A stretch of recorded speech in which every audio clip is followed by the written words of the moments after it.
1. La doble moral de la democracia. En la historia de Norteamérica hubo un barco que desempeñó un papel importante. Todo el mundo suele pensar en el Mayflower, que llevó a los peregrinos británicos a esa tierra en 1620.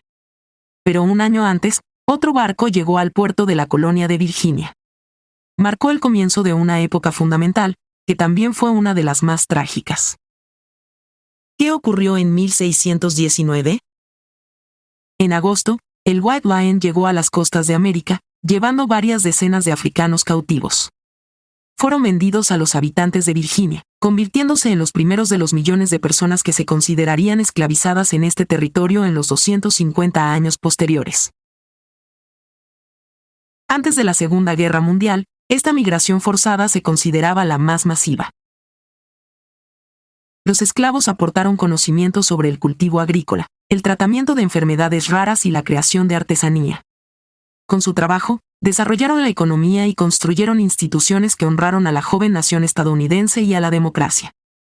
Pero las autoridades siguieron ignorando los derechos de estas personas, que constituían una quinta parte de la población del país. Mientras los hombres blancos, las mujeres tenían muy pocos derechos entonces, tomaban decisiones sobre sus casas, carreras y candidatos presidenciales, los negros ni siquiera eran considerados dueños de sus vidas. Permanecían impotentes e invisibles en el mapa de Estados Unidos, el país que habían creado con sus propias manos. El proyecto 1619 se ha convertido en una valiosa investigación, principalmente para la propia autora. Desde niña, Nikole Hannah-Jones se topó con historias de éxito que destacaban los logros de los blancos. No sabía si sus antepasados habían hecho algo para desarrollar la economía, la política y la esfera social en Estados Unidos. Las fuentes estudiadas le mostraron que muchas generaciones de negros no solo fueron la base del crecimiento de las áreas mencionadas. También tuvieron un frente adicional en el que lucharon por su libertad e igualdad. Este resumen examina los acontecimientos ocurridos durante la época de la esclavitud y después de su abolición. También analiza sin adorno su impacto en el estado de la sociedad en los Estados Unidos modernos.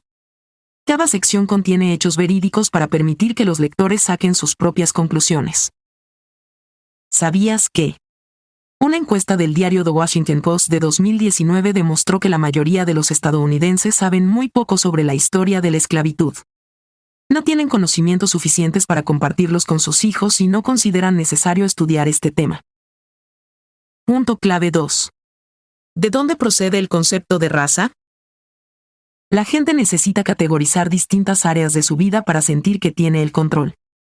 Por ejemplo, sabemos que comprar una casa está en la categoría de las cosas caras, y ayudar a otra persona está en la categoría de las buenas acciones.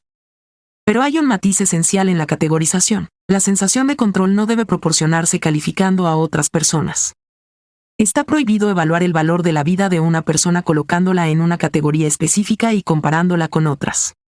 Por desgracia, este principio no era tan obvio hace unos siglos. La separación de las personas por razas comenzó en la época de la esclavitud. Esta acción tenía razones políticas y económicas bien calculadas.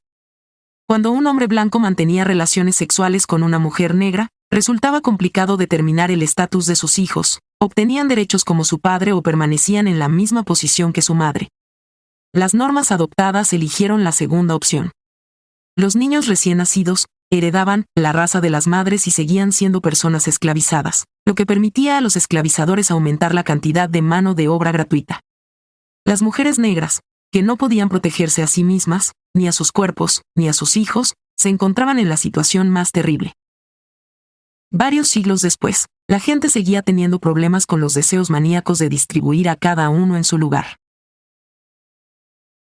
El Dr. Walter Ashby Plucker fue uno de los impulsores de la Ley de Integridad Racial de 1924, que prohibía el mestizaje y establecía la verificación obligatoria de la identidad racial.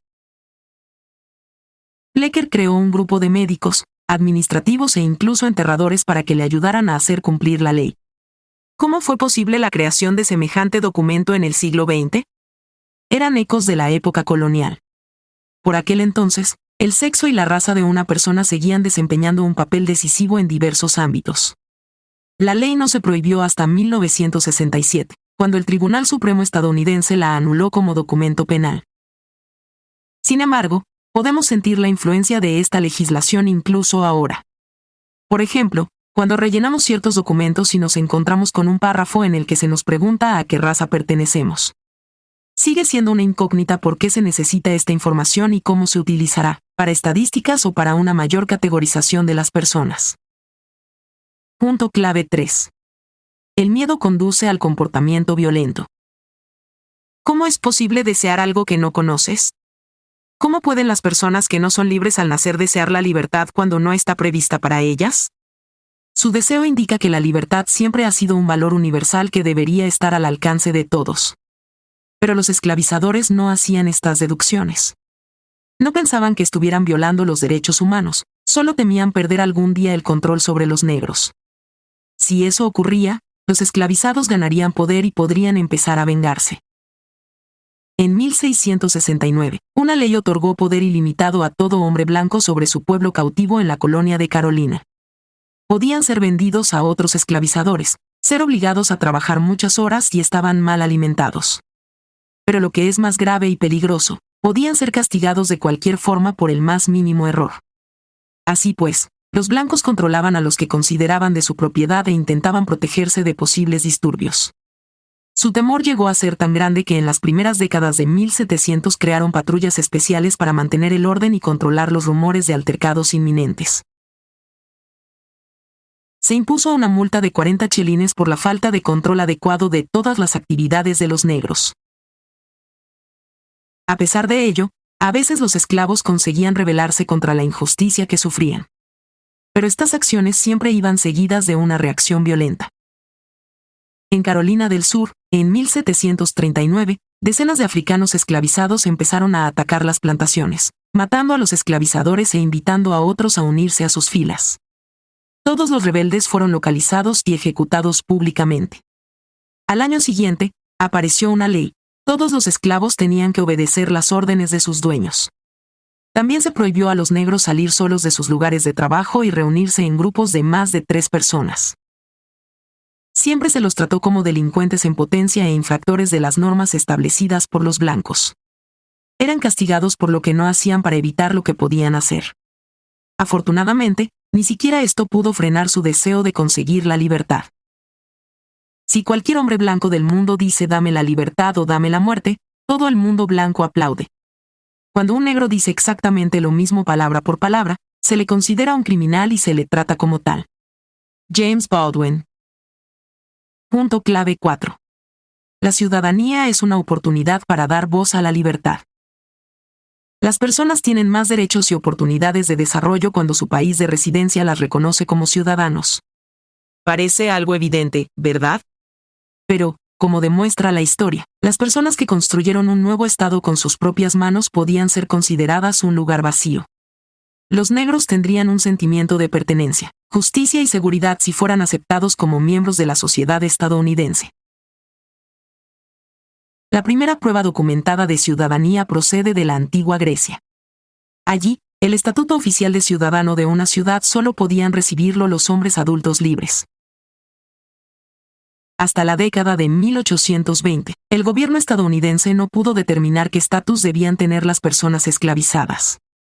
A los empleados de las instituciones estatales los vigilaba la Constitución estadounidense, que afirmaba que todas las personas son iguales. Los activistas negros también se lo recordaban, oponiéndose a la segregación y deseando la igualdad de derechos. El día más crucial de esta historia es el 1 de enero de 1863, cuando Abraham Lincoln promulgó la Proclamación de Emancipación. Ese día salió el sol de la esperanza para todos los esclavos. Se enteraron por el discurso del presidente de que iban a conseguir la libertad. La obtención de la ciudadanía se haría más accesible desde 1868, cuando apareció una enmienda especial en la Constitución. En ella se declaraba la ciudadanía por derecho de nacimiento. Esto permitió a los negros convertirse en ciudadanos estadounidenses desde su nacimiento, contar con protección legal y hacer uso de su derecho al voto. El Congreso creó la Oficina de Liberados para ocuparse de los ciudadanos recién emancipados. Se ocupaba de encontrarles alojamiento y de garantizarles alimentos y atención médica. El Ejecutivo también buscaba subvenciones para patrocinar la construcción de escuelas para los negros. Para apoyarlos, las autoridades de algunos estados organizaron grupos que mantenían el orden en las calles y, en caso necesario, podían proteger a los negros. He aquí la diferencia. 150 años antes, la policía protegía a los blancos de posibles ataques de los grupos esclavizados. Ahora, los ciudadanos recién emancipados podían necesitar ayuda debido a la agresión de los blancos. Al mismo tiempo, es importante comprender que estos fueron los primeros pasos hacia la igualdad y la erradicación del racismo. De hecho, en la década de 1870, las leyes Jim Crow empezaron a entrar en vigor en el sur del país.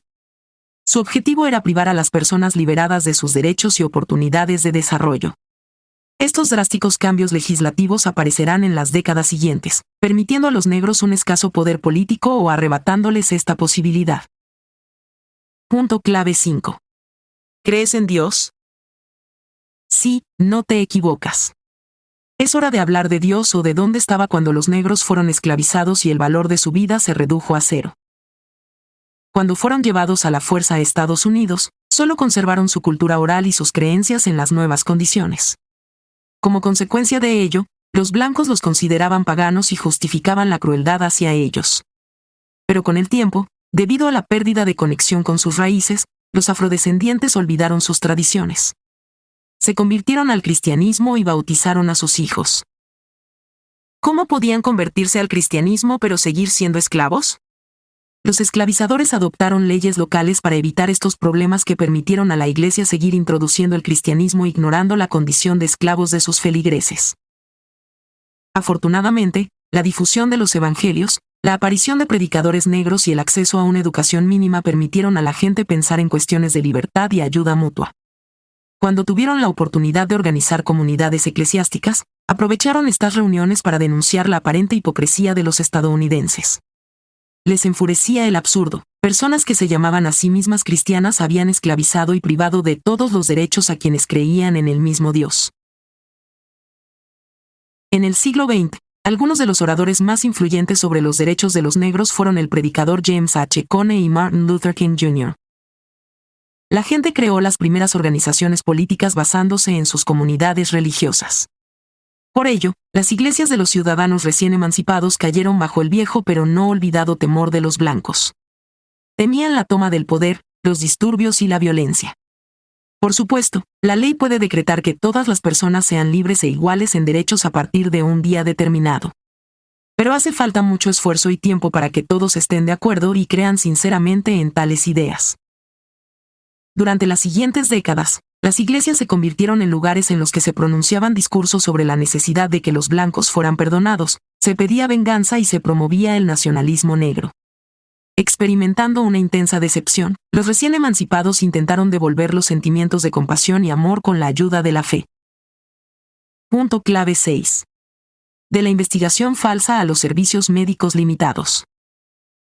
En la historia de la esclavitud, muchos crímenes de los blancos contra los negros han quedado impunes. Entre ellos están las investigaciones realizadas por médicos y profesores con los cuerpos de personas esclavas. Los utilizaban para practicar cirugías o probar nuevos tratamientos. Bajo la apariencia de estudios, los médicos consiguieron hacer descubrimientos sobre los cuerpos de los negros. Eran hechos ficticios que nadie se molestaba en verificar.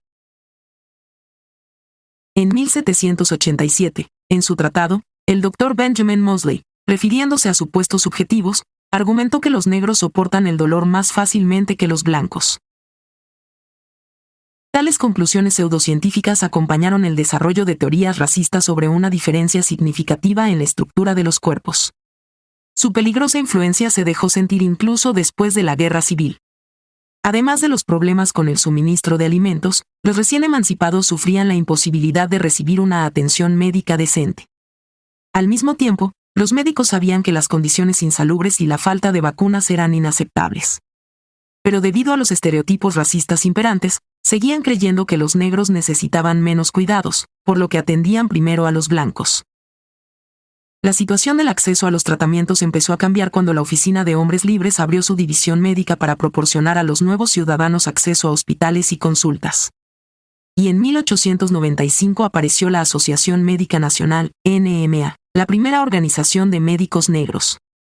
Sus actividades llamaron la atención de las autoridades sobre cuestiones sanitarias, patrocinando instituciones médicas para negros y campañas sobre la importancia de la higiene. Los representantes de la NMA también se convirtieron en grupos de presión a favor de la idea de un sistema de seguro sanitario público al alcance de todos los ciudadanos. Sin embargo, a día de hoy, Estados Unidos sigue siendo un país que no puede proporcionar un acceso igualitario al sistema sanitario a sus ciudadanos.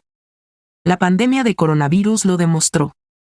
Durante este periodo, muchos negros de barrios densamente poblados que tenían problemas con el seguro médico no podían contar con los servicios médicos.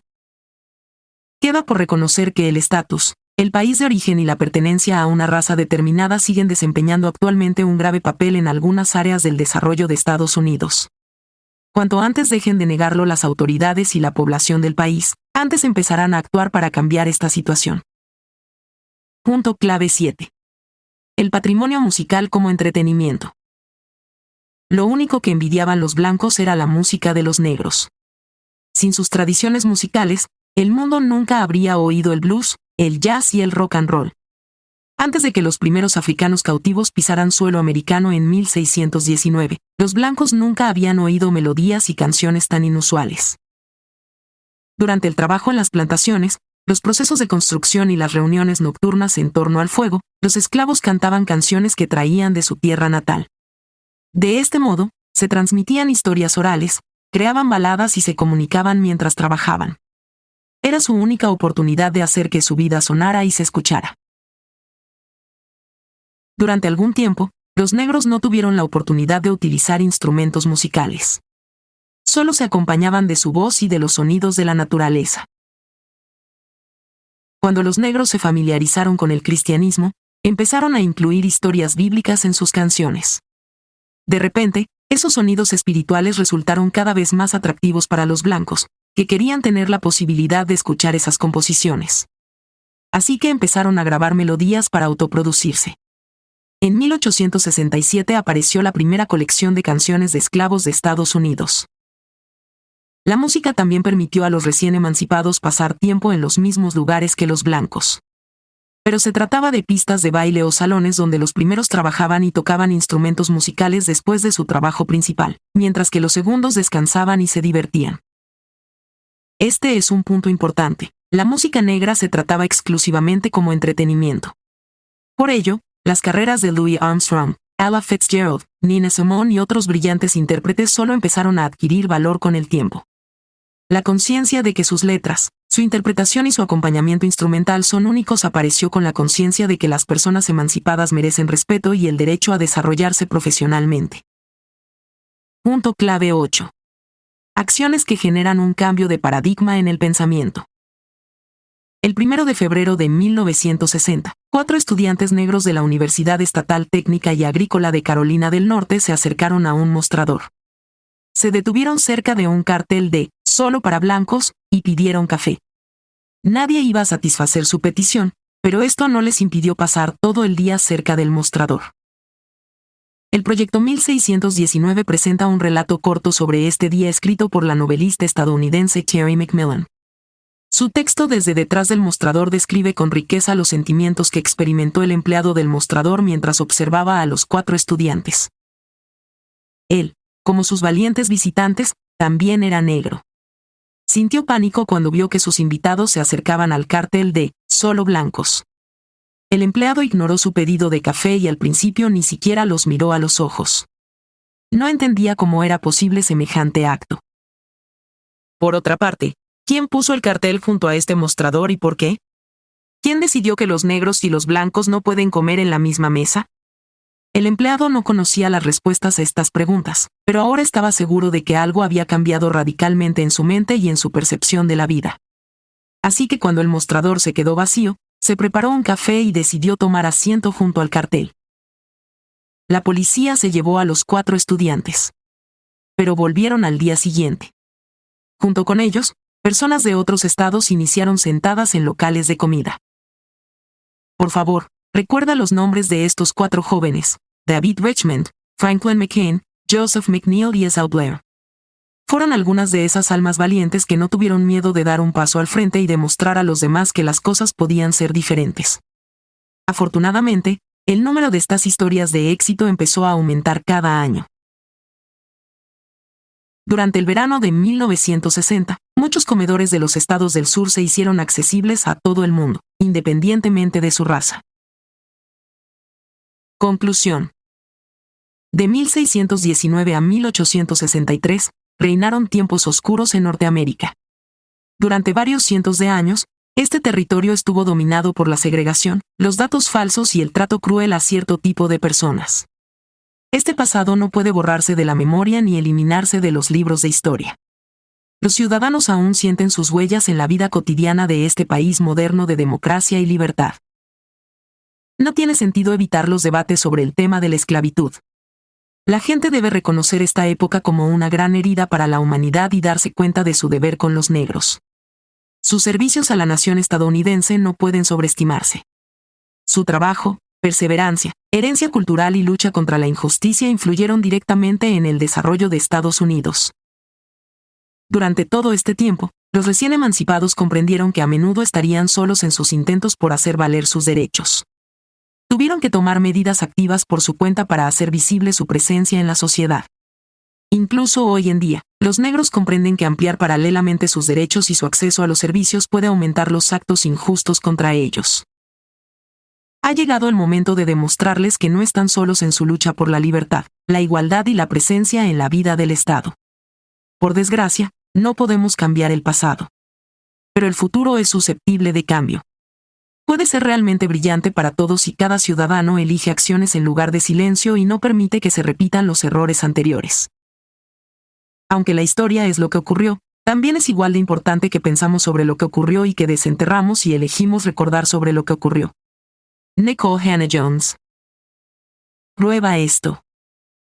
Comparte tus conocimientos con tus amigos o familiares. ¿Qué hechos te han sorprendido o enfadado? ¿Qué sabías antes? Comenta tus sentimientos y pensamientos. Asiste a los actos que se celebran cada año durante el mes de la historia negra. Esto te permitirá continuar tu autoformación y conocer a otros activistas.